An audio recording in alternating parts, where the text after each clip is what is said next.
The Death Star. That thing's operational. Dr. Banner.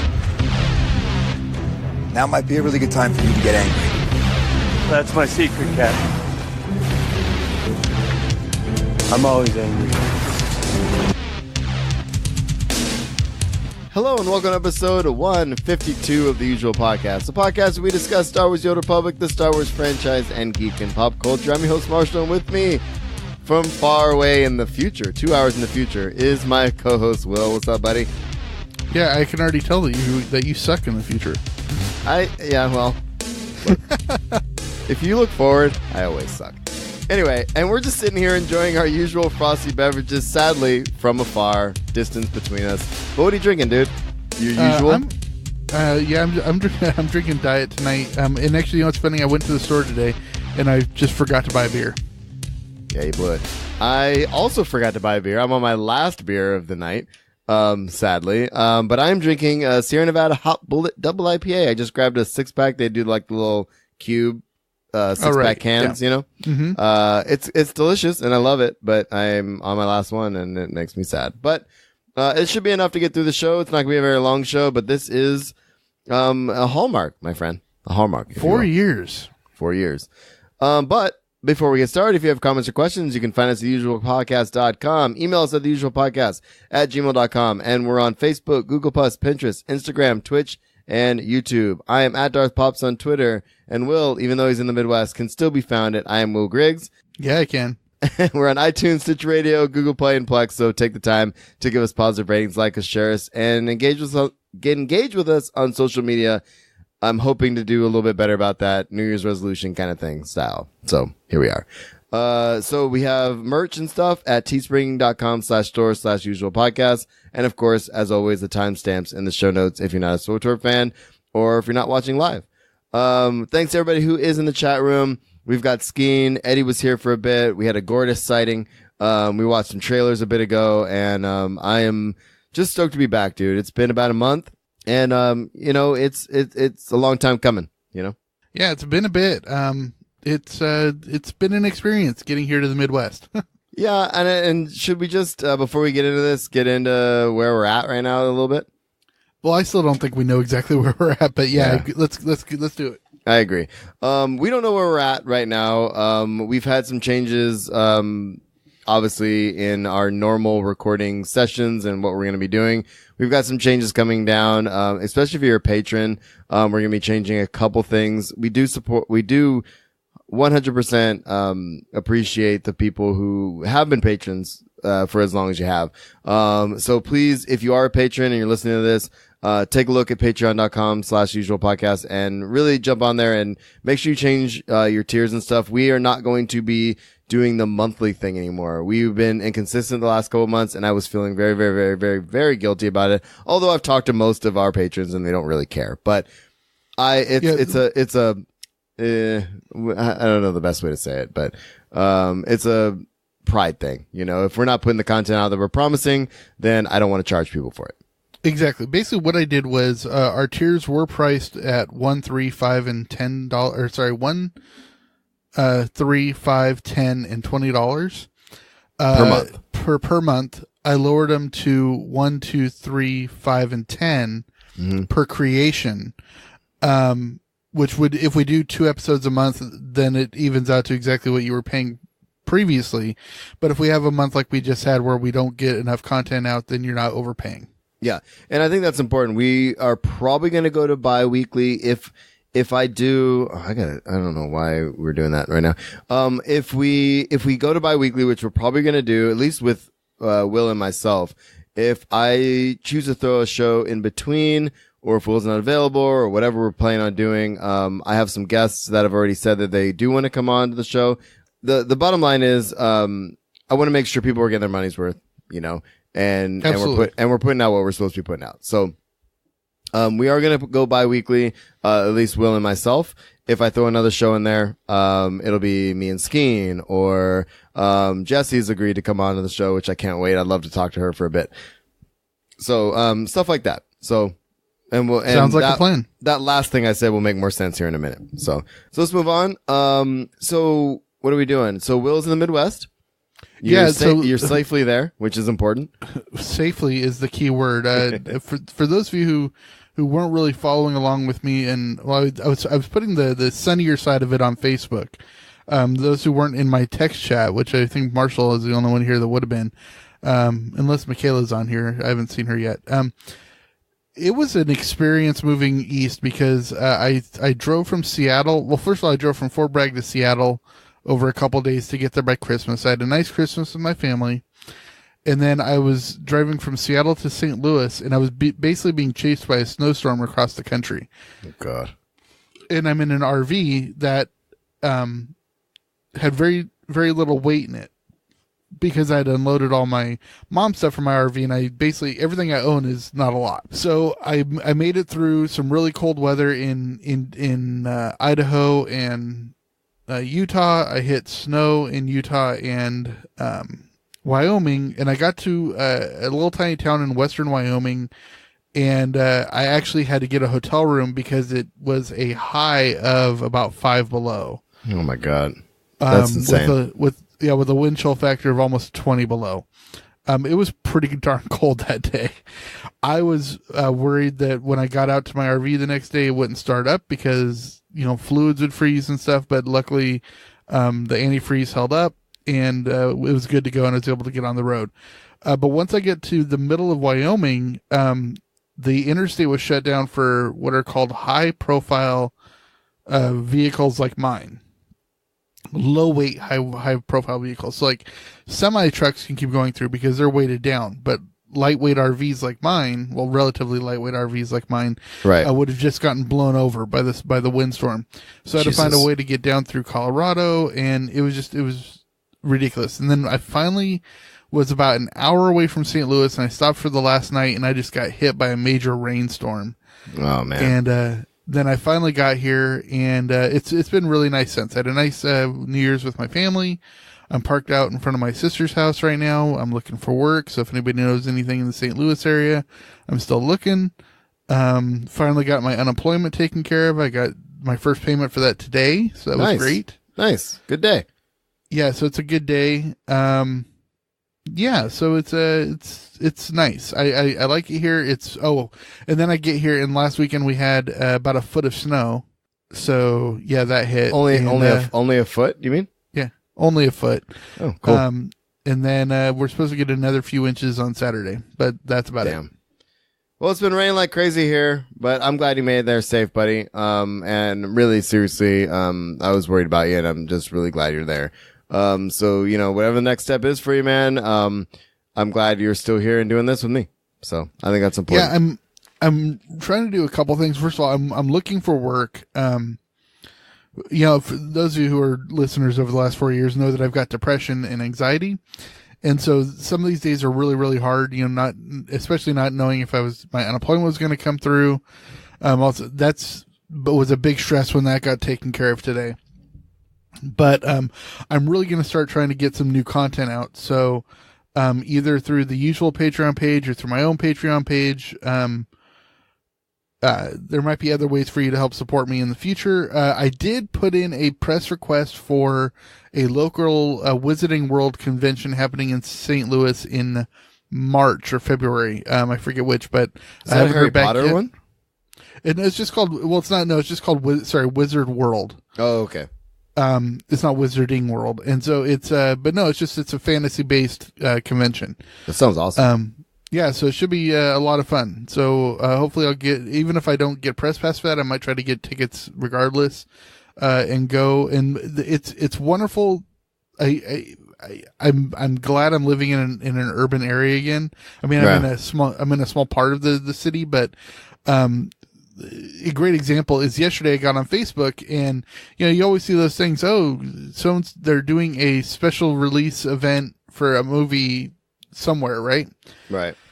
Well, it turns out D23, which is the Disney fan club, is doing a special event showing of Captain Marvel the day before release in the afternoon at a major theater here in St. Louis. Well, that's cool. If you're a member of D23, then you could request tickets, and the tickets are free too. Oh wow! And those went available today at noon. and I saw it yesterday. So I went on to D23. I became a free member of D23, and then I got the free tickets today. So I've got 2 tickets to go see Captain Marvel serious? on March 7th, the day the midnight showing day. But it's going to be at 2 p.m. and it's at an old major like opera house size theater in St. Louis. Dude, that's badass, dude. You didn't tell me so that. I'm going to be seeing that at 2 p.m. Central Time. So I'll be getting out about 2 p.m. your time, Marshall. So I'll be able to tell you all about it while you're in line. Yeah, dude, that's awesome. I'm stoked for you. That's badass, dude. Yeah, of course, I don't have anybody to go with me because, my family that's here will either be in work or school. Yeah. And then my other sister, Donna, isn't a huge fan of the MCU. So I don't know. Might have to raffle a ticket off to maybe if there's a fan in the St. Louis area who wants to come with me. Yeah, dude, that'd be awesome, dude. We got to figure something out. Or, if Skeen wants to make the 4-hour drive over. Oh, Skeen. He'll do it. Anyway, man. So anything else that we need to say at the top of the show? I mean, we've been doing this for 4 years. We're going to keep doing it. And especially since you're far away now, I honestly, dude, I feel like this is going to be our way of connecting again, and this is why we kind of started this in the first place, So absolutely. I was for those who, actually, I don't think we've said anything. I've got a new mic, and that's what I'm working with today because I left my mic in your house. You certainly did. Yeah. And, so I was worried that I was going to have to record with iPhone headphones again, like we did the first couple episodes. I was not going to allow it. But yeah, it would have taken us back to the first couple episodes, and it's been 4 years.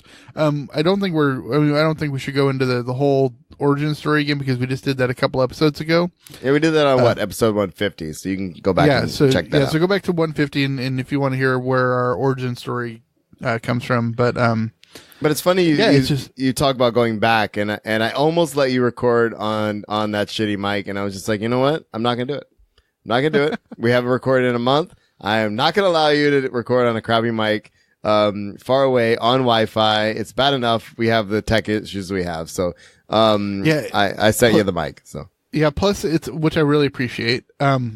It's and I got the arm today, so I'm not holding the mic all episode long. That was my fear. But it's I miss you, buddy. I do. I mean, it's been a month, and it's funny. You returned to school last week, right? Yeah. And it's weird not seeing you at work every day.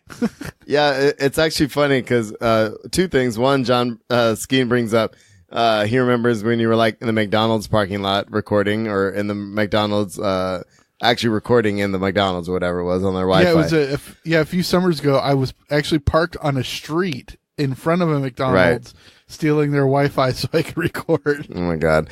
And then it's funny because, I don't know, you asked about something. I don't know. Josh and I were walking by the lab one day or something. And I'm like, and I almost caught myself. I was like, oh, we should go say hi to Will. Oh, it was like one of those things, we just keep thinking you're there, but you're not, you know what I mean? And it's a bummer, we miss you, man. The kids miss you too. So, it is what it is. Yeah, the librarian texted me today, and she's like, because it's raining, so of course all the kids want to come in out of the rain, and so a lot of them used to come into the lab during lunch, and so she says that she's constantly getting, can you open the labs? And she goes, no will, no way. That should just be a sign across the lab windows or something. I love that.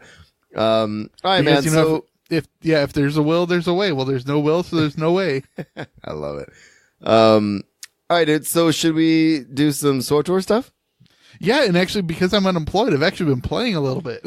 And I have not. So here we are. So let's get to SWTOR, dude. You want to fight? I'm ready. You do not have to stand against me. Instead, I will share all of this with you if you will only kneel. Top of the thing, community shout-outs. The ongoing awesomeness that is SWTORista is still happening. Dude, she's incredible. I know. With some of the artwork she's putting out, and all the effort she's putting into the booth, for Star Wars Celebration. That's going to be amazing. I keep forgetting to reach out and like be kind of a part of it, but maybe you can go and hang out with her and say hi and that kind of thing. Well, So it turns out I'm not going to be able to go up to Chicago. I mean, I could go to Chicago, but, they don't have any more volunteer spaces for the booth. I don't have any way of getting tickets. I don't have anywhere to sleep. So it's just, I mean, I'd go up there and then just be like walking. yeah. Well, that So said, if you're at Star Wars Celebration, there's going to be a booth for the SWTOR community, basically, man. And it's SWTORista spearheading this, and it's phenomenal. So definitely follow her on social media in order to see if you can be a part of it and go hang out and see the booth. I know BioWare is supporting it, and there's a lot going on. BioWare is going to be there as well. So it's going to be freaking sweet. And I can't wait to live vicariously through everybody who is there, because I will not be there as much as I love Chicago. So. Yeah, I'm hoping that the StarWars.com will be running their 24-hour video like they did last year. Yeah, that'd be sweet. Another community issue, obviously, is Passionately Casual. I have a link in the show notes, of course, but I wanted to pick a quote out of this. And obviously, we celebrated Pucked 3 this last, San Diego Comic-Con. Part of our name, the P in our name, is Passionately, Casual. And it is, JT and Mox and Jesse and, dude from the Beacon. His name is right Sakari. here. What?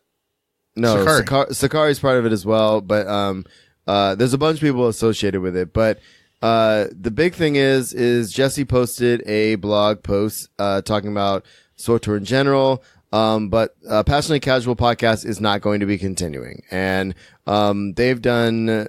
In a little less than the time that we've been a podcast, they have not only been better than us, but have interviewed people like Darren DePaul, Mark Thompson. They've been, affiliated with the 501st, Able Gamers, Extra Life. Like I said, I have a link in here for that. But, when Carillion Run stopped running, see what I did there?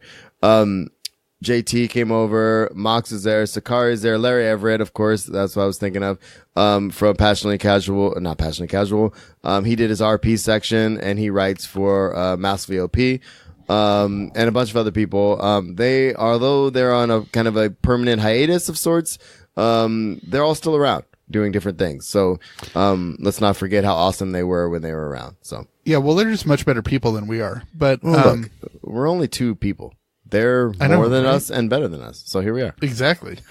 And taller than some of us. Oh, look, I am not a tall man, and I'm okay with that. All right. But yeah, so it is a bummer. But thinking about it, Pucked is really interesting because it was basically named after 4 podcasts, and only one of them's active right now, and we're cutting back a little bit. Is it just us? Yeah, well, It's a Trap hasn't released anything in a while either. Right. It's a Trap. Carillion Run is Carillion's done. gone. Passionately. Yeah. Okay. The council's still running. Right? I think the council's still running, although they're not in the name. It's Elise and Redna and those guys. And so, yeah, we're still going, but we're not going to stop doing Pucked. And I might have some news on that a little bit later. So, really? Well, sort of. I mean, not kind of, but anyway, here we are. Speaking of, guild stuff, we talked on the last episode, which obviously was a month ago, but the guild is also in a hiatus, in a kind of holding pattern, right?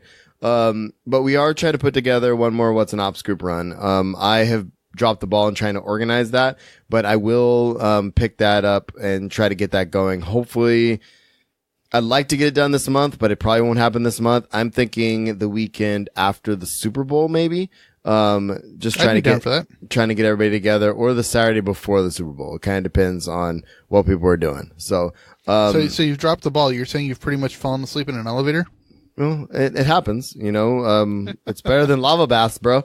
True. So anyway, so we are going to do one more What's an Ops group run. The last guild, well, not last guild run, but the last big, ops run that we did was the, all the podcasters got together recently. Was about a month or 2 ago. Yes. For the big, Gods Against the Machine deal. So it was awesome. And it was a lot of fun. And I tanked it to the last boss and then I died. So here we are. So keep, stay posted. We'll post stuff on social media and stuff for that. So that's a long way of getting to the point to where are we playing the game? What are we doing with the game? And what have you been doing, my friend? Well, like I said, I've had a little bit of free time, so I played about 6 hours the other day.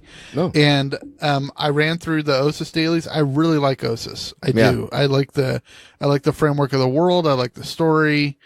I like Malgus coming back. I like the Jedi Holo Keeper. I'm forgetting his name. Is that the new companion? No, the guy who used to do he's like Major Jedi Master. Okay. Or Sindin or no. That sounds right. Something like that. Yeah. Anyways, so I did that, and so I ran through the whole story on joining the Empire side. I haven't joined the Jedi side yet, and I've only done it with my operative, my sniper. So my agent. So that's all I've done. But I ran through the dailies again. And I actually had enough cartel coins because they marked down the hyper crates to 5,400 cartel coins. So I bought a hyper crate and I got a whole bunch of cool stuff. I unlocked a whole bunch of stuff for my collections. And then I got the Nathema Beast Companion. Good, dude. That's awesome. And that was really cool. So I was like, I'll unlock that. And so I did. And I got him up to level 30 or something like that. But then I went on to the GTN to see like just how much I could have sold that training certificate for.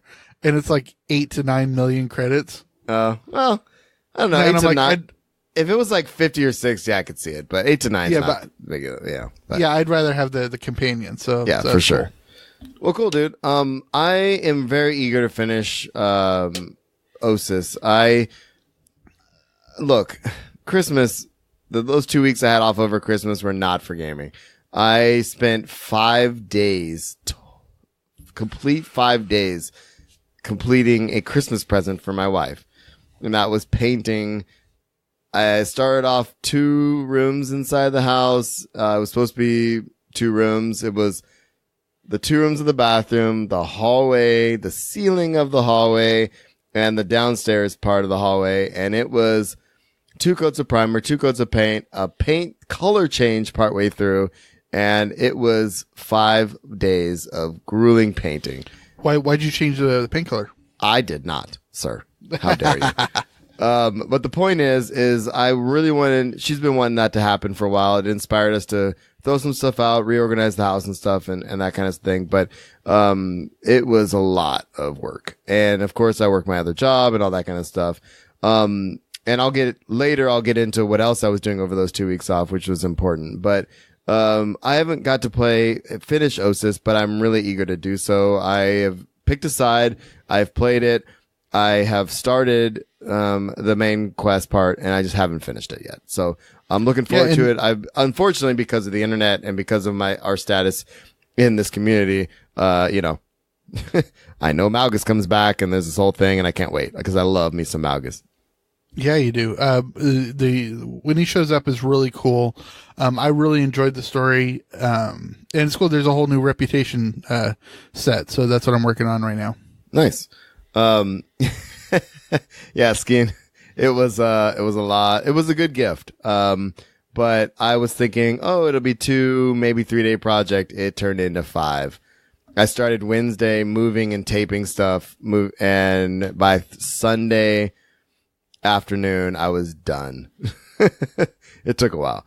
But overall thoughts, it sounds like you're digging it and it's a good deal. I haven't got to experiment with the guild stuff yet because, the tune I was using, I switched over for that event I was talking about earlier and I'm not in the guild.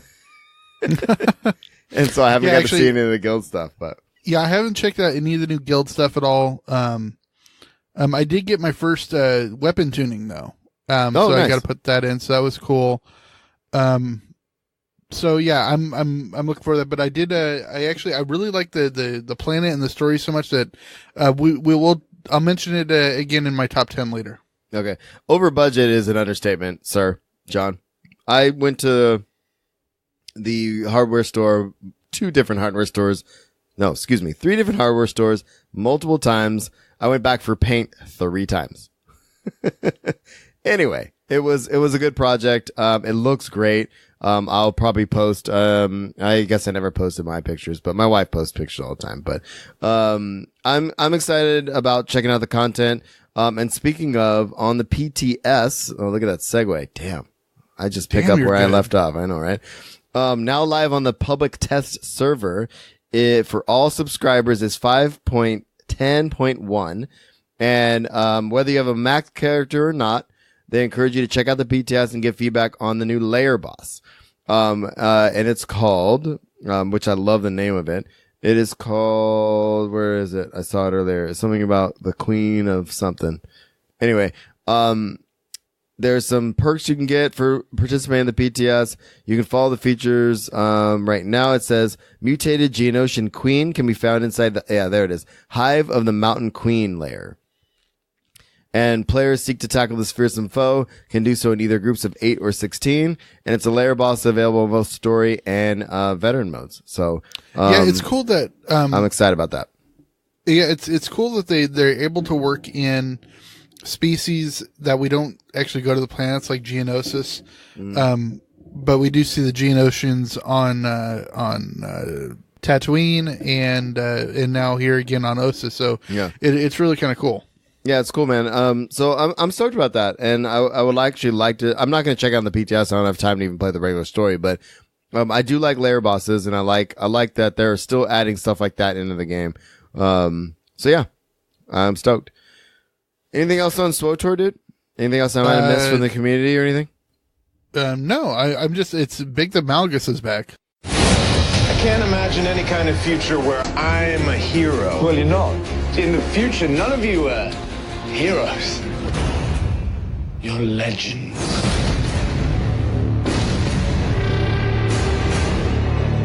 So, should we get into our top 10, or you want to talk about what we've been watching? Let's just do a quick thing on what we've been watching. All right. I know we both went and saw Aquaman and Mary Poppins. Yeah. Aquaman. Okay, let's talk about Mary Poppins first. You first. Well, actually, I won't go in depth on either one of these because we will get to them again in the top 10. But I will just say I really enjoyed both of them. Okay. They're both good times at the movies. One thing about movies, I'm actually finally going to cut it, and I'm going to get rid of my movie pass. Oh, you are. Okay. I was holding on to it until I got into an urban area, and it's still not. It's giving still not value. worth it. Okay. So what I think I'm going to do is I think I'm going to switch to the AMC Stubbs A-List program. Okay. Which is a little bit more expensive, but you get a lot more perks, and it's a lot more stable program because it's a company that's been around a long time. Yeah. And you're allowed, I think it's 3 movies a week. Okay. So that's not bad. Yeah. So I will definitely be able to go see a lot more films nice. Now that I'm in a more urban area. Cool, man. And I've also been watching The Masked Singer as well. Go ahead and laugh. The Masked Singer? What the frack is that? It's a new reality show competition where you have it starts off with 12 different celebrities that are wearing masks and they come out and sing. Oh, I heard about you don't know who they are. Their voices are modulated except for when they sing. When they sing, it's them. But during all their interviews and stuff, you can't see anything who it is. And so, the first week we lost Antonio Brown, receiver for the Steelers, and Tommy Chong. Yeah. And this week we lost Terry Bradshaw. So Terry Bradshaw was on the freaking singer show. Is it celebrities? Yeah, it's all celebrities. Oh, I didn't realize that. Okay, got it. Yeah, Terry it's all Bradshaw celebrities. Can't sing, by the way. Well, he's released a couple of albums. It's Terry Bradshaw. Yeah. Back in the 70s, I think. Okay, can we move on? Yeah, go ahead. So what have you been watching? I've actually been watching quite a bit. A couple of these things actually made my top 10. This one did not, so I'll talk about this. Did you watch Bird Box yet? I have not. I want to, but I just have not watched it. Like, sorry for my language, but it's good, dude. It was really interesting. It was over the 2 weeks off. the wife and I popped on Netflix, and she's like, well, this looks interesting. And we just started watching it. Normally, if she knew what was going to happen, she probably wouldn't have watched it, but we just started watching it. And then Josh texted me partway through, and he's like, dude, we're watching this bird box movie. Have you seen it? And I'm like, we're literally watching it right now. We ended up watching it on the same day. It was kind of funny. It's funny. Really freaking good. It's like, if I knew what A Quiet Place was, because I haven't seen A Quiet Place, I know what it's about, the premise, but it's kind of like a version of that. But it's really good because Sandra Bullock is amazing. It's a really well done Netflix original movie. It's phenomenal. Yeah, I'll have to check it out. And I'll definitely be mentioning Quiet Place later on in my top 10. So good. And Doctor Who, they did a New Year's special which we watched. And I'll be honest with you, man, it was sadly because Doctor Who did not make my top 10 list of the year, but I really did like the special, and I think that was one of the better episodes of the run. Well, it was also based around New Year's and not around Christmas, right? Right, exactly. So it was really an interesting take on it, and it was really well done. I liked it a lot. So cool. And I'm still way back in Capaldi, so I'm way behind. Oh Lord. And then the wife has been watching a show with me. Well, at least the first 3 or 4 episodes. And I've only up through about episode 7 of Preacher. But I'll mention that later as well. So yeah, I watched most of the first season and I just lost interest. No, I don't. I'm not losing interest. And what else? There's something else I was watching recently that I wanted to mention, but I can't remember. But I should have wrote it down. Anyway. All right, man. So let's just get into our top 10s, dude. So yeah, let's do top 10s. Yeah, let's do a, so we're not doing this in a ranked order, right? I ranked mine, but wait, you cut out. Did you rank yours? Yeah, like I did rank mine. Yeah. Oh, I thought we weren't doing that. Oh, well, we don't have to. It's the way my mind works, yo. Yeah, I hear you. The thing is, with some of my stuff in here, I can't rank some of this stuff. You know what I mean? Oh, yeah, no, I saw those things. Yeah, that's fine. So, no, we'll just do how we want to do. Well, why don't you start with your 10, and I'll see if I can move these around. You want to do that? Yeah, well, do we want to do our honorable mentions first? Definitely. You start with yours. Okay, I have 2 honorable mentions. Okay. And my first one is Mary Poppins Returns. I really enjoyed it.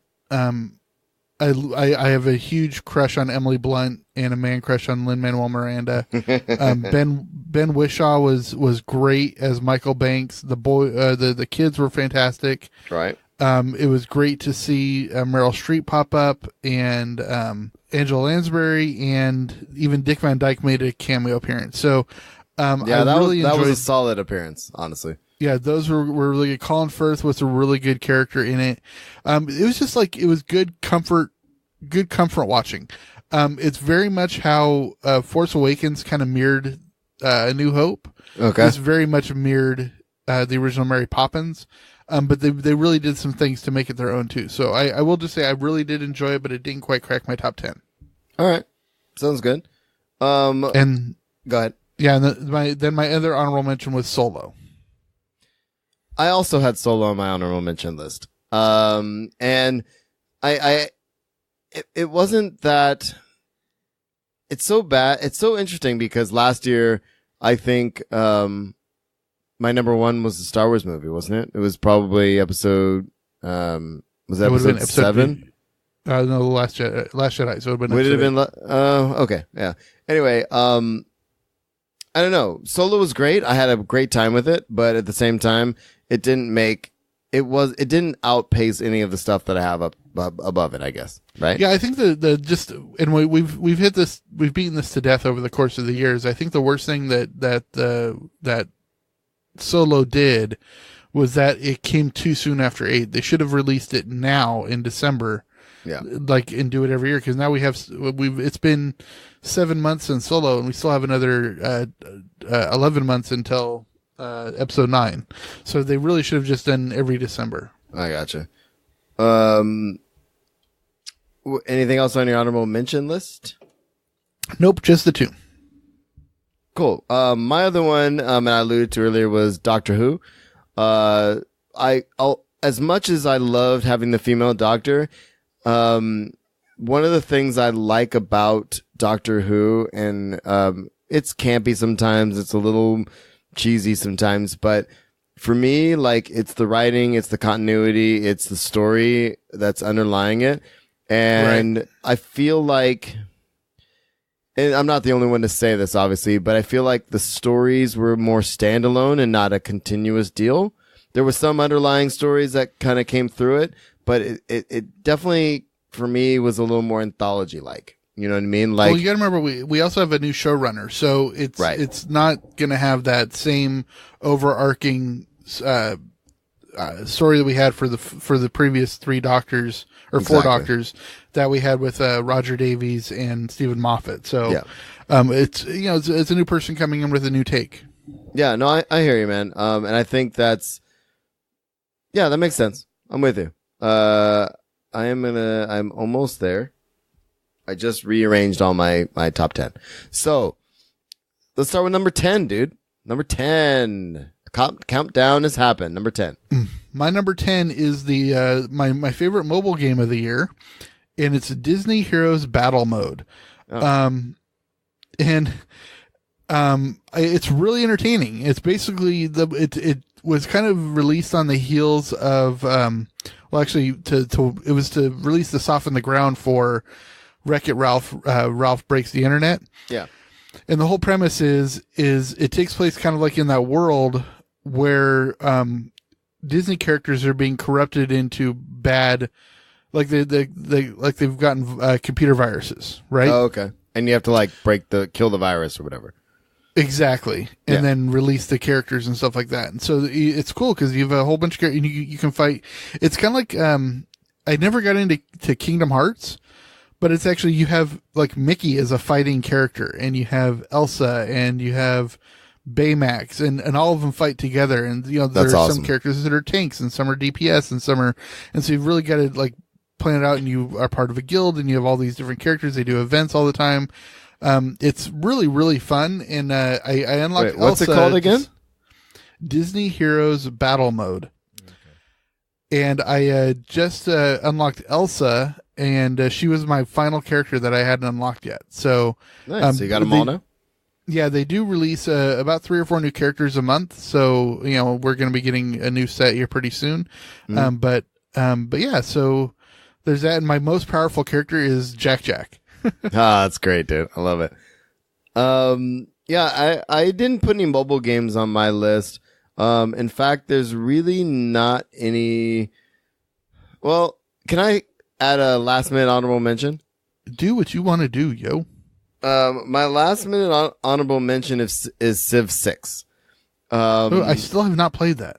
I love the Civilization series, and Civ 6 is, I think, well, obviously people say, oh, it's the best one in the series. It literally is. It has a ton of different, leaders you can be. The wonders, and the system itself, the way it's set up is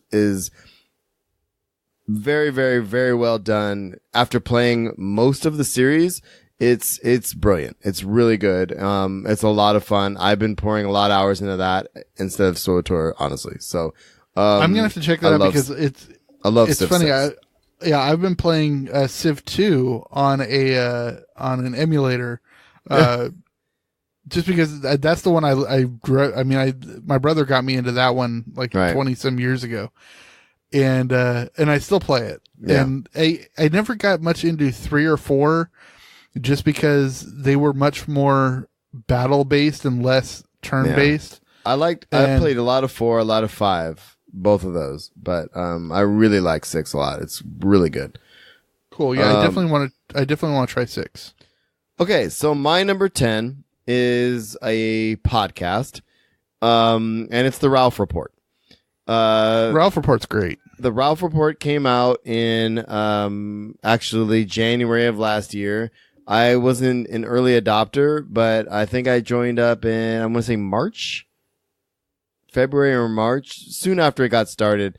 And I recently upgraded to a 4-star general. And Wow. I love what he does every day. It's like a radio show, daily newscast. It's like everything that I want with two personalities I love. He brought on, this guy, Eddie, who's amazing. He's a comedian. And Eddie Pence, he's the first, he's called him his vice host because he has the last name Pence. That's funny.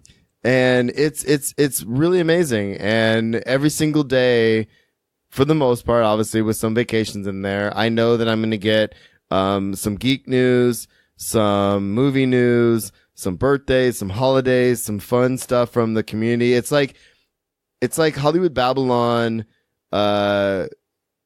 interaction with the community, but with a nice twist to it. And I really enjoy what he's doing. It's more definitely Ralph. And I'm really happy with that. And I want to support him as much as possible. It's one thing to lose your job, but it's another thing to be able to put something out, and he's consistently doing something every day. And reaching out to fans, and he did a meetup in Comic-Con last year that I unfortunately had to miss, but it's pretty amazing. It's a great thing to be a part of. So, yeah, well, considering his story and my story are kind of mirroring each other this year, it would be nice if I could start doing my content and have it be as successful as Garmy. Yeah, I mean, he riding on the coattails of that. I mean, I couldn't imagine how many emails and phone messages he gets every single day. And he plays phone messages, and it's insane. It's a lot. So yeah, it's a lot of work. And but he pulls in at least, I'd say, $50,000 a month doing that. Oh yeah. I mean, it's a full-time job, which, I mean, if I could do a full-time job just every day getting behind the mic and saying things, that's what I would do. So exactly. So hats off to Ralph. He does a lot of other stuff, obviously, but I'm appreciative that I can support a content creator like that, and he's really doing something that it really gets me out of bed some mornings, to be honest with you. So that's awesome. That's good that you found that. Yeah. All right, man. Number 9. My number 9 is a trailer, and we watched it during trailer time today. So if you haven't seen it yet, go and check that out. It's the trailer for the new Jordan Peele movie, Us. Oh, it really? is brilliantly done. Granted, Peele probably didn't direct the trailer himself. It's done by a trailer director, but an editor. But man, the use of the song by Loonies, I got 5 on it. The symbolism in the trailer, I cannot wait for the movie. And it gave me chills. Yeah, it's a brilliant trailer, and I hated everything about it, but it was brilliantly done. The Loonies thing was a lot, dude. Especially the whole Loonies thing, where, because I remember that song was big when you and I met, and we always played it at the fraternity parties, and it was just a good dance vibe to go with. But now the way that he just redid it, it really sounds like a heartbeat, and it's like dun-dun-dun. It's bad, dude. I hate it. It's awesome. And love it at the same time, obviously. Exactly. So yeah, that was my number 9. Nice. Speaking of, for my number 9 has a weird vibe to it, is Preacher. I'm going to put Preacher at number 9. And I know that it's not exclusively 2018 per se. Hey, that's a great thing about pop culture is even if you had never seen, say, The Godfather, and you watched it this year, it's one of your top 10 things of the year. Exactly. It was one of those things where I had already watched the first couple episodes, and I was watching something else, and I was like, and I didn't really appreciate it.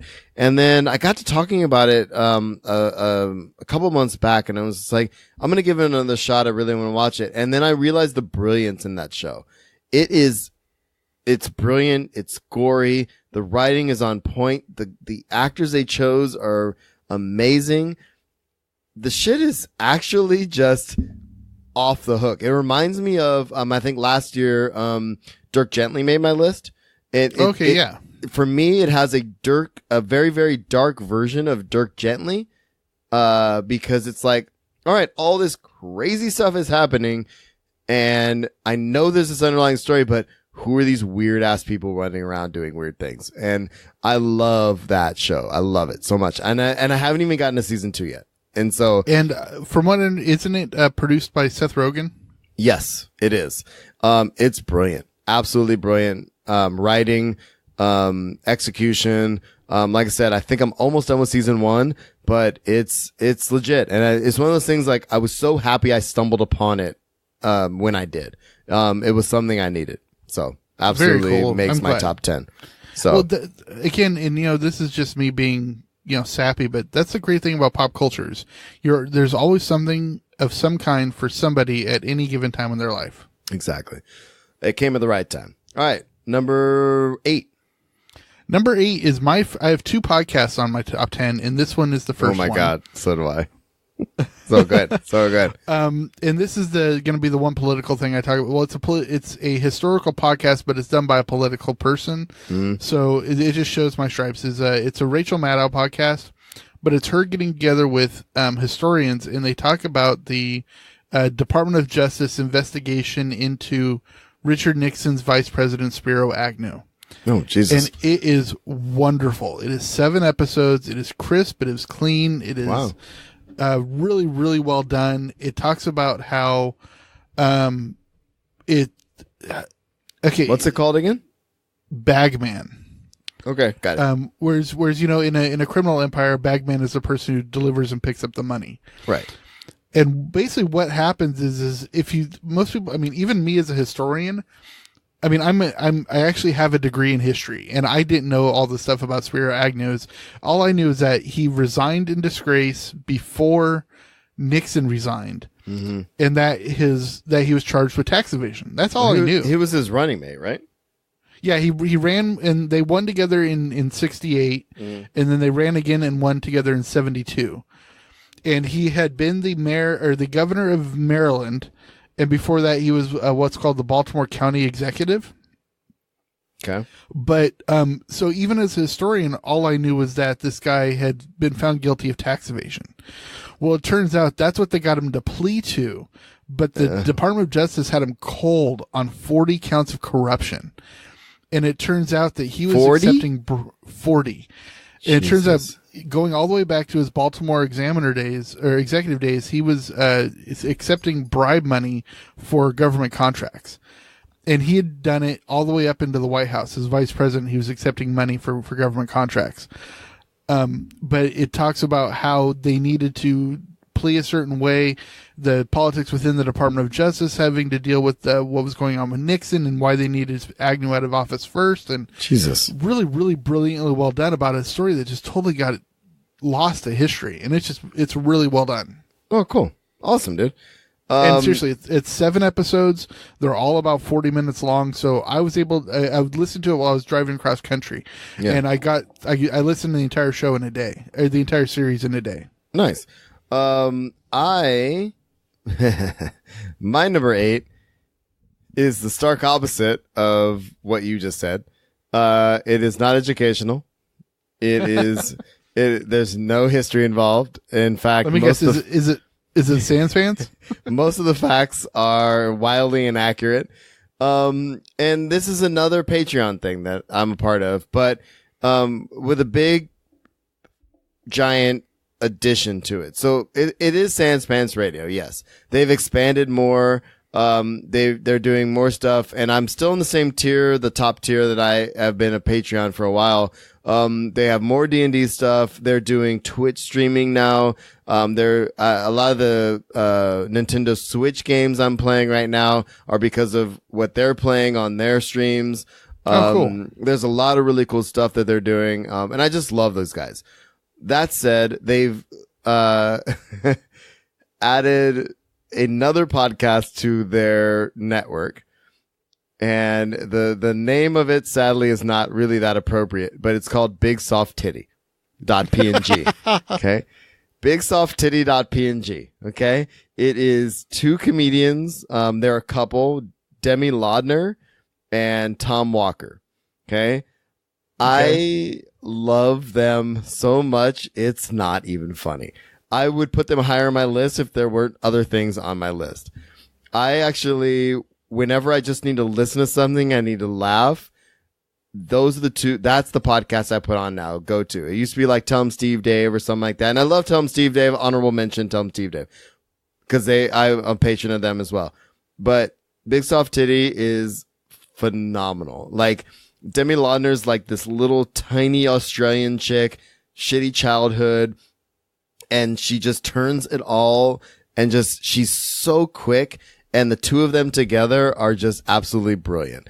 And it just makes me freaking laugh, dude. It's exactly the type of humor that I want, almost any time. And that's awesome. They have no premise to their show. None of it makes any sense.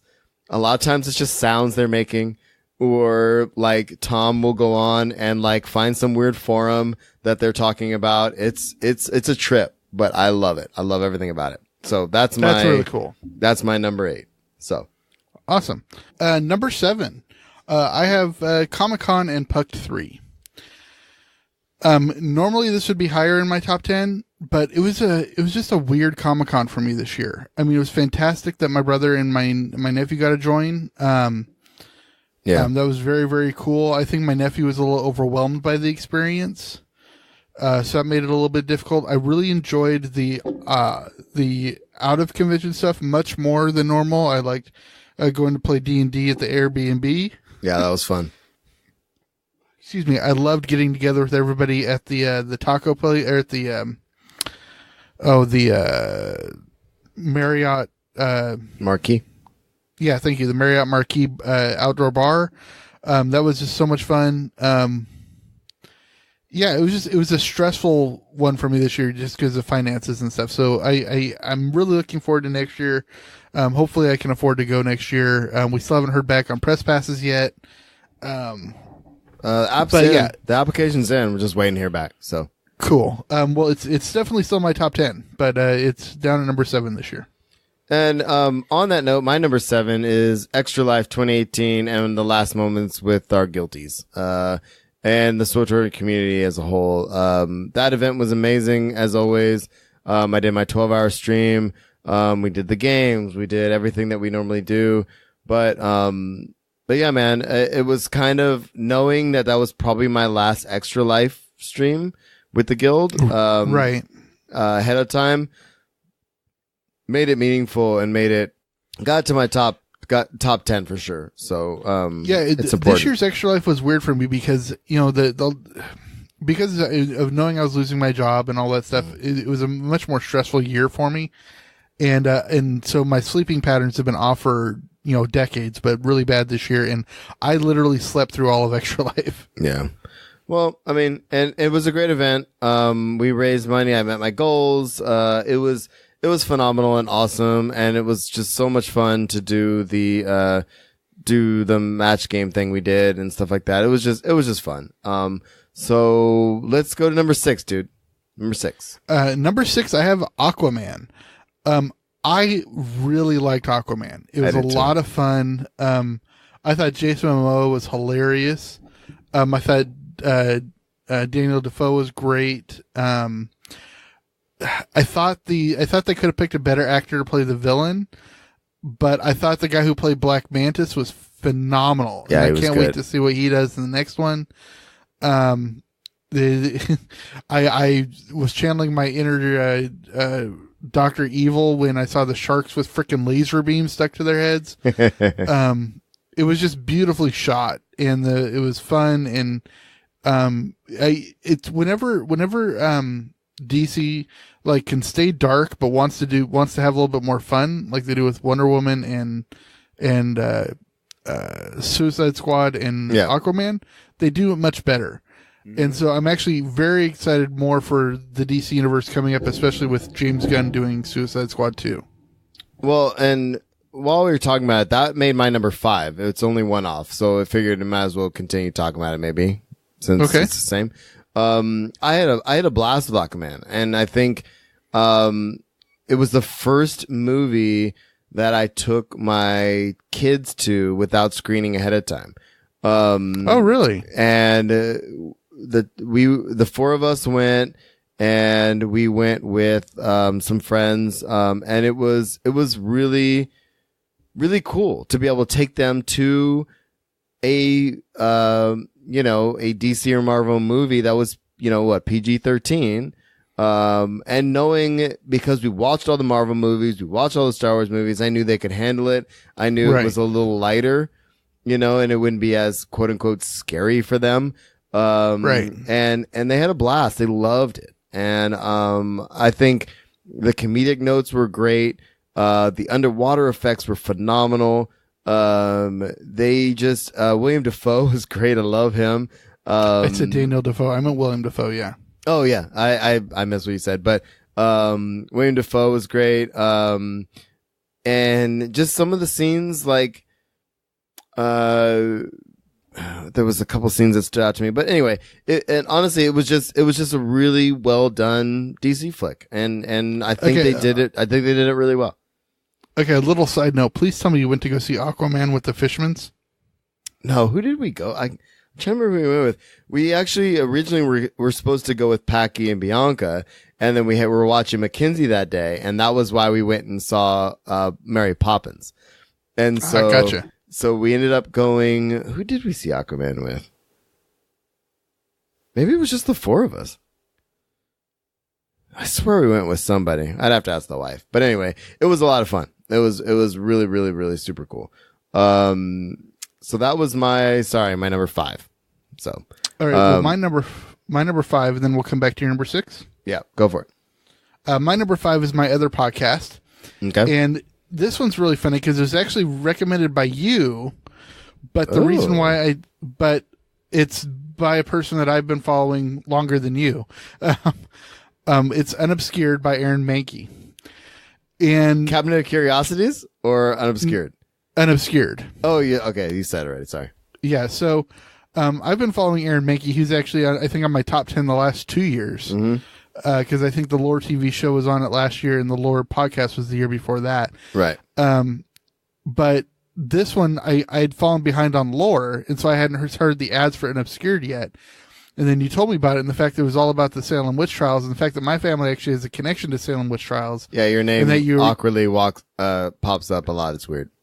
Yeah, my name pops up a lot in the first episode, which is really interesting. But really well done. Again, fascinating. Aaron Mahnke is great. He's a great writer. I love the weird takes he does on history. Right now, the series is the season's over. But he's releasing episodes of his interviews with the historians. Yeah, the interviews. Cool. A nice honorable mention, Aaron Mahnke wise, podcast wise, would be Cabinet of Curiosities. I've really liked that a lot. Have you listened to that? I have nice short little stories. They're super short though. Yeah. But yeah, I mean anything by Aaron Mahnke is phenomenal. Yeah. And I'll do a quick little honorable mention here to the Parcast Network, which is another podcast network I love. They do all the true crime stuff. I follow like cults and serial killers and stuff like that. Highly recommend anything by them. Nice. I should have mentioned this earlier because my number 6 is actually Comic-Con and Pucked 3. I had some amazing moments at last year's Comic-Con. One was being in the room when, for the 13th Doctor, when she came out. Oh, that would have been cool. Yeah. And on the heels of the year before that, being in the room when they said goodbye to Peter Capaldi. And being in Hall H both times, that was kind of a big deal. It was one of those moments where, it brings tears to your eyes. But I'm going to bring up Puck 3 and that, being able to secure and stealthily bring in Eric Musco to our, that was awesome. To our meetup was kind of phenomenal. And that was kind of my crowning achievement, I think, as the organizer of the Pucked stuff. Yeah, and that was phenomenal. And I really think Musco had a really good time.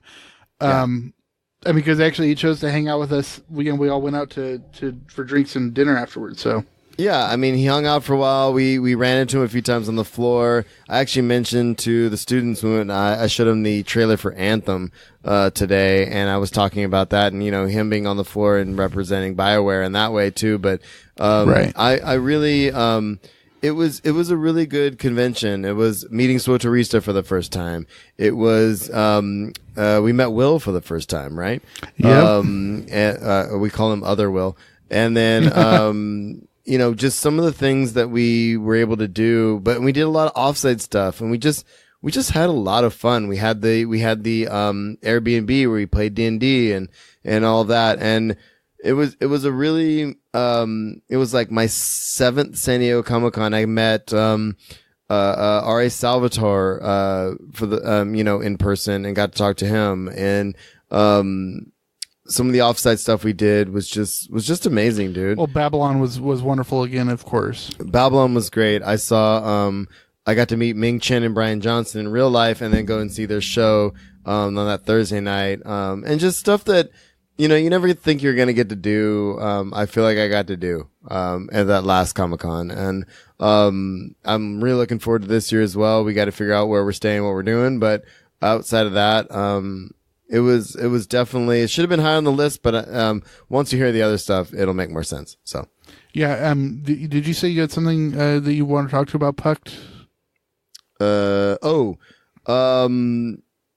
Just as far as, well, you mean like where we're staying or what we're doing or what? Well, you mentioned something when we were talking about it earlier in the show. You said that you were going to talk about something later. Oh, I think my biggest thing, I want to get more people down there. One of them obviously is skiing, and some other folks that are coming down there. I don't know if there was anything else specific I want to talk about. I think I just knew that I was going to talk about it on my list. So yeah, let's work harder on getting Puck to be bigger. Yeah, exactly. All right, man. The success of Pucked, I think, is the other thing that I was really happy with too. We live streamed it. We had audience questions. We had a nice, more secluded spot. We had a lot of people show up. We had Musco. Yeah, I liked really the location better this year. Yeah, I mean, it was in the same building, but I liked being in the back room. Yeah, I'll probably actually ask her if we can just be in the back room again this year. All right, dude. So number 5, is that where we're at? No, my number 4. 4. Yeah, 4. And my number 4 is the SWTOR release of Jedi Under Siege with Osis and Malgus. Nice.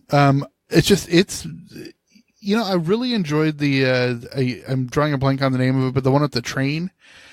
But it just seemed way too contained, and I really need to go back and play more of that content again. But it's a Flashpoint, whereas I really enjoy the daily stuff, where I don't have to play it daily. But it's when you want to just go in and play for a few hours, yeah, you can pick a planet and do their dailies, and you just know it's going to be a fun few hours, and yeah. I really enjoy that. And it's not dependent on group content like Flashpoints and operations.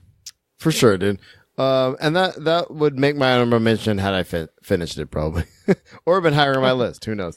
And I'm glad that worked out. And the community as a whole seems to be pretty stoked about it, honestly.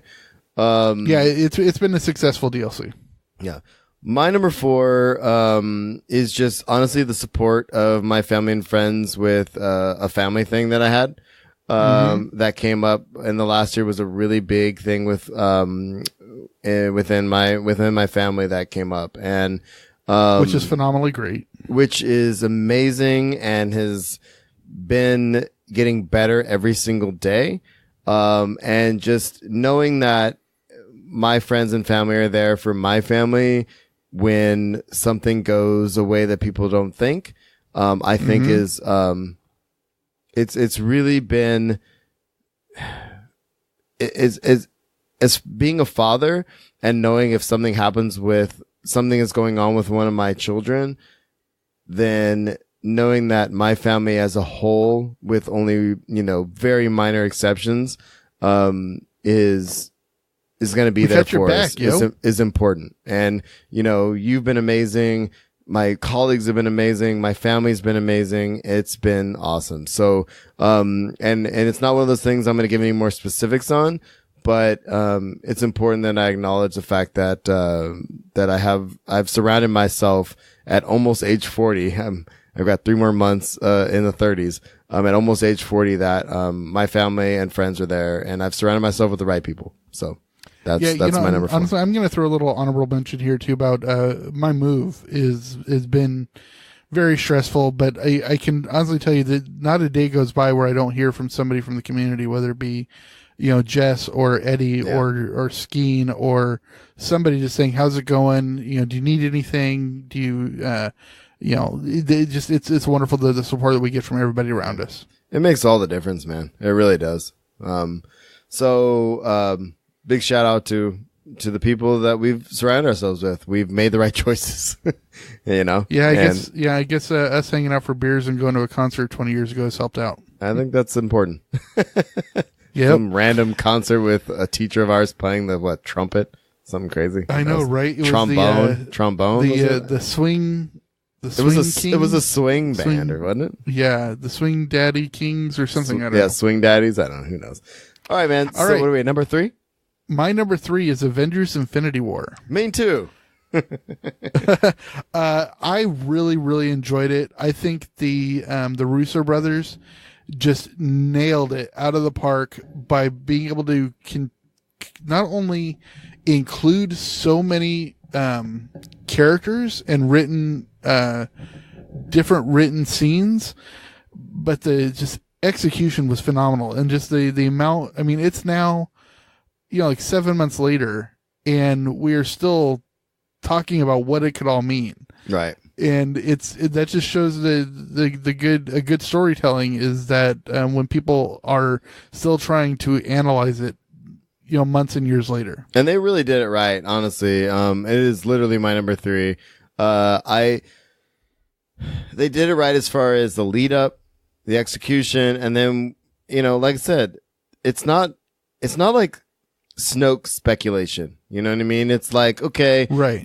There's actual references that people can go to for what the Infinity War was, but what they're doing right now is, what are they going to do in the MCU? Like that's right now what we're trying to deal with. And I think that's huge. Actually, touching on this is I heard a new theory that came out, just in the last couple of days since the Far From Home trailer dropped. Yeah. And it's the fact that Far From Home could be both a sequel and a prequel. Oh, I love it. I love it. And how it all kind of ties into, little hints that have dropped, like in the set photos that we've seen for Endgame, that you see Scott Lang, Ant-Man, being part of the first Battle of New York, and stuff like that. And then when he shows up in the Endgame trailer on the video footage, but it looks like archival footage, even though they say, well, he's at the front gate. Right. Looks like a security cam, right? Right, but it also looks like it's old footage. It's not looking like it's current footage. And so the theory hypothesizes...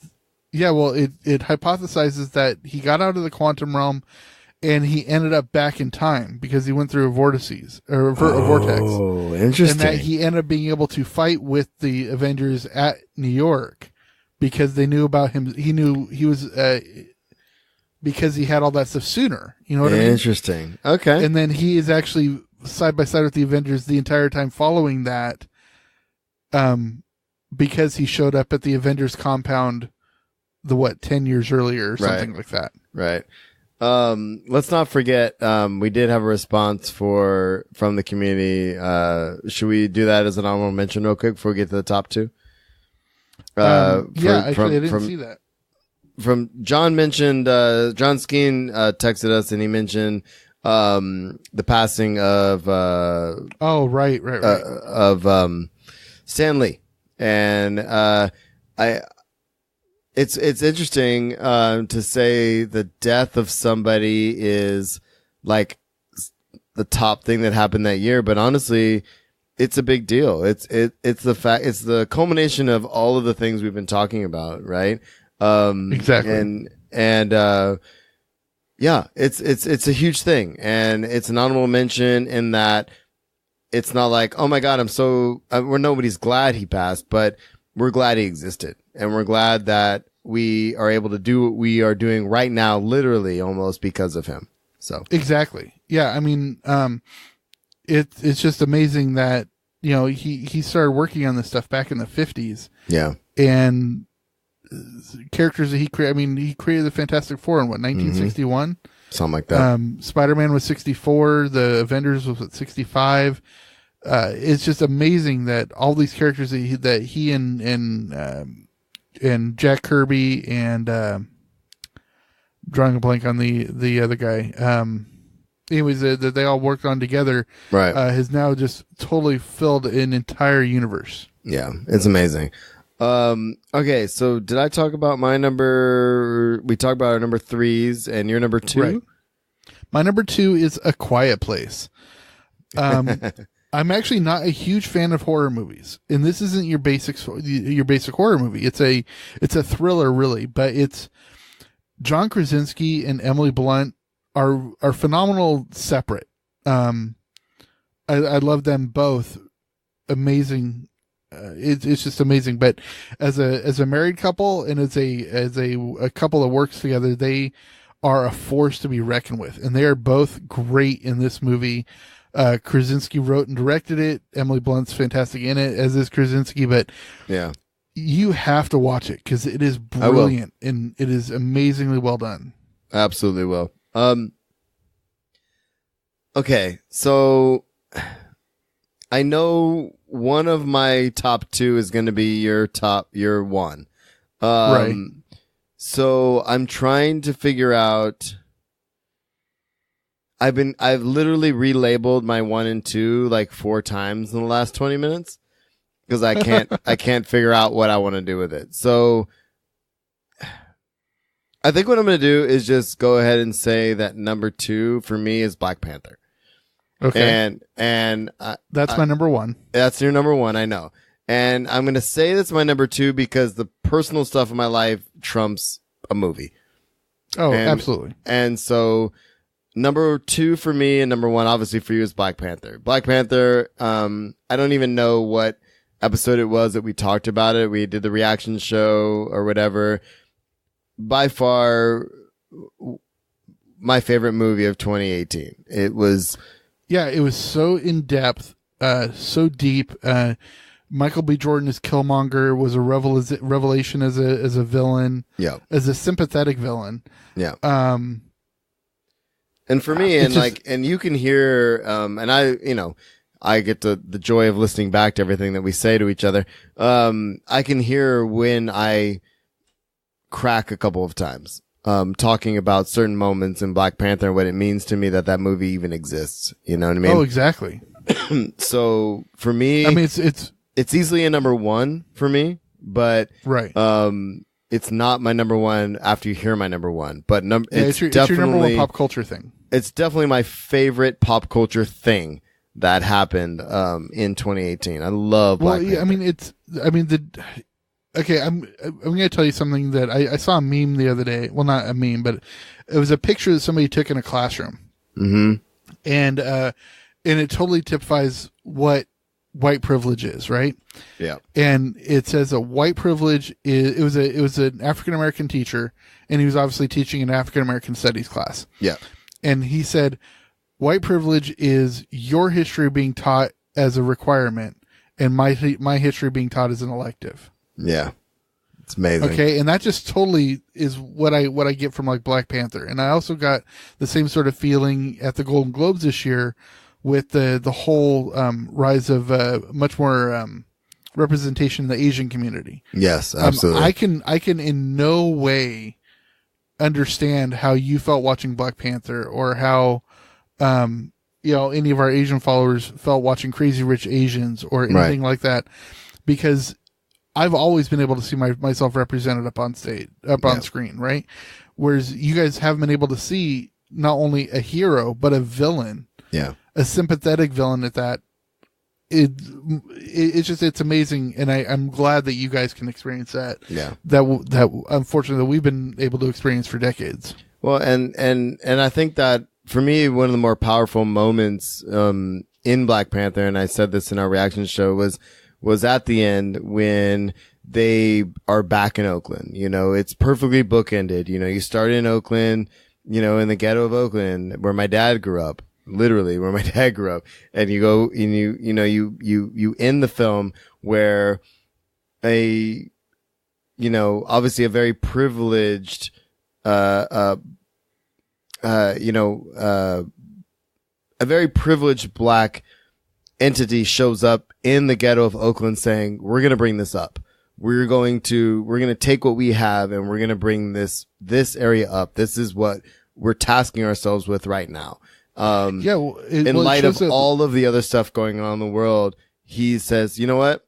This is where we're going to take root, and this is where we're going to bring this neighborhood up. And I think that's huge. And you know, it's important to look at that way, is that one of the things that T'Challa does is that he buys that block. Yes. Right. And that is, in its simplest terms, is if you want to raise your I don't want to, it's not society, neighborhood, it's your community. Mm-hmm. If you want to raise up your community, invest in it. Yes. Invest time, invest money, invest, sweat, right, everything. And that's what he does. It's like, he doesn't just go in and like he's going to build a new building, obviously, but it's not like Stark building a new tower, right? Right. It's him going and investing the time and money in the community itself. But I think it's important about that scene is the focus on the kids. The kids are the ones that hopefully are going to benefit from that. And it speaks volumes. He's standing there and he's saying, this is where we're going to do it. And the kid's like, whoa, that is so cool. And it's cool because they can see a way. They can see a way that they, a way to bring themselves out of where they are. You know what I mean? And I think exactly that's the inherent issue with all our socioeconomic issues as a whole. You know what I mean? Like, we can't just say, oh, we'll just, sprinkle money here and there. It's like, no, you get in the neighborhood and you change it. You make it better. Exactly. And you get the people who are there to be invested, not just be like, we're changing where you are. It's like, help us change where you are. And I think that last scene, has stuck with me since, and Skeen said it too. He said, that was this year. Yeah. It was crazy because it was in February. It was the very beginning of last year, exactly. And it's still like stuck with me. So yeah, the whole concept of that, investing not only your money but your time and everything in your community, is like the idea of projects, right? Yeah. Projects were a great thing when they first started because it was government housing for low income people. But what happened was the government pulled out all the funding, and so maintenance went to crap, and there was no security, and so therefore it became the ghettos, and it's just, that's why projects became a term of not bringing people up, but and not exactly. Yeah, exactly. And so it's a great example of how don't just put money, you have to put the time in as well. Yeah. You got to stay there, and that's it. You can't just throw the money at it, Exactly. So tell us your number one, my friend, because I'm just excited as this for you as you are. Anybody who's been listening to the show know what my number one is. My number one is hopefully what and I have a follow up to what I'm going to say, but it was the cruise that my wife bought me last December. My number one is that Writing Excuses cruise that I went on in September. When I got back from that, and you can go back to other episodes, obviously, and listen to, what I got out of it, but it was a networking thing. It was a confidence thing. It was if I want to keep at this the way I want to keep at it, I need to keep investing, in it. And I'm going to go again in 2019. I've already secured my place, but at the same time, the big thing, that did when I got back was I started a new project, and I started a new project in November. I'm super stoked with it, and I am more excited about this project than I've been about in my long running project. My writing project is always going to be there, and I will keep that going. But this one, it's inspired me to really produce, and I've been producing like crazy lately. I am 30% done with the project I'm doing. I've launched I haven't launched it yet, but I started my writing website. I took all these classes. Like it's really just inspired me just to keep going with what I've always wanted to do, that I've put on the back burner, honestly, since I've, met my wife and had kids. You know what I mean? Exactly. and I wanna make it part of my everyday. And I've been writing every day, and I've been keeping my schedule, and I've been loving what I'm doing. So the Writing Excuses retreat is my number one from last year, just because it's something I've never done, and it's something that was probably the coolest thing I've ever done. And it's inspired me to just keep going, and keep producing. Like, I love podcasting, I love teaching, I love coaching, I love golfing, I love all these things I do, but writing is something that I wish I could do 100% full time, and exactly. And I'm proud of you. And so that's where I'm at. That's where I'm at right now, and I'm super stoked about it.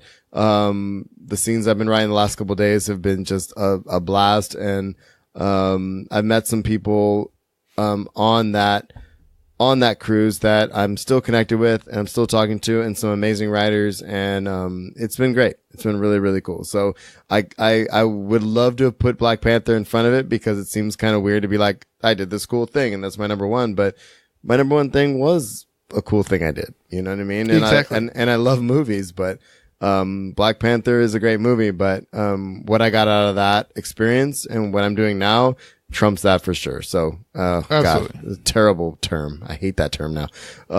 Anyway, that's a good way to end it, right? But anyway, we'll have more, the next time I record, I will have more details. I do have a website that I am, just about ready to put out there and launch, that is just writing. And that's where I'm going. So I'm stoked. Well, it's exciting. I can't wait to see it, my friend. Yeah. Thanks, buddy. You're all right. You know that? All right, man. So, what a good top 10, right? Great top 10. It was, for a crappy year, it was a great year for pop culture. Yeah, it was a really weird year, but, good year for pop culture. And I like that regardless of, how we think about a year that has passed, it's, middle of January. We're literally, when this posts, it'll be almost probably exactly 4 years from our first episode posting. So I think what we're doing is important, and I love what we do, and I don't care if 3 people listen to us or, however many there are. I miss you being here next to me, but at the same time, I'm glad we're still doing it, and we may not come at you every week, but we're gonna keep doing it. And yeah, we are. We're gonna and we're gonna build an awesome 2019, right, my friend? Of course, 2019 is gonna be the shit. All right, man. So I'm gonna close it out. Yeah. Absolutely. Go ahead. All right. So thanks for tuning in to The Usual Podcast. If you have comments or questions, you can find us at theusualpodcast.com. Email us at theusualpodcast@gmail.com. And we're on Facebook, Google+, Pinterest, Instagram, Twitch, and YouTube. I am at Darth Pops on Twitter, and Will is at I'm Will Griggs. We're on iTunes, Stitch Radio, Google Play, Plex, and all the places. Give us positive ratings, like us, share us, tell your friends, and support the show. Teespring.com/store/usual podcast. If you want to buy some stuff and support us. We've got audibletrial.com/usual podcast. One of my honorable mentions was a couple audiobooks, but I'll mention that next time. One of them is Zero G by Dan Wells, who was on the cruise with me, and it's a straight to Audible book. It's phenomenal, full cast of characters. It's amazing. And I'm actually reading, what am I reading right now? Shoot. John Scalzi. I finally got downloaded my first John Scalzi book, and I'm reading The Interdependency, which is phenomenal as well if you like sci-fi. And very, very cool. One of my things is I'm reading more audiobooks, so here we are. And then lastly, of course, the best way to support the show, check out our new tiers. We'll be tweaking that in the next month or two. But of course, patreon.com/usual podcast. Support us there. Give us some money. We will see you at Comic-Cons. We will see you in all the places. We'll see you online. And anything else, my friend? What am I forgetting? Just make sure that every day you have a fun. Oh, by the gods, have a fun. And we'll see you all next week. Peace. I almost said in a couple weeks, but I just want to say next week. It's my thing. It is. Well, you can always switch it to next time. Next time, yeah. We'll see.